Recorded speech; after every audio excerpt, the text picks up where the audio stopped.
السلام عليكم. باش نحكيو على موضوع سواء من العادة أو العبادة.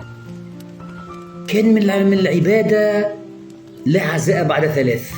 شنية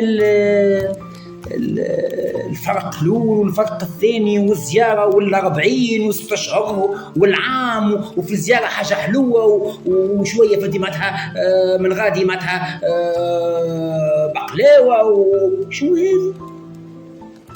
عادة ما أنزل الله بها من سلطان، والعباد تخصموا فهمتني وهو الأربعين وهو اليوم بايك انتي ونربحوا ونعيطوا ونقدوا عليه. مات ربي يرحمه. الحزن في القلب، الحزن في القلب. كان نحسبوها عملية حسابية. الموت قديش يزلنا من الأفلام، ربي يزلنا من الأفلام.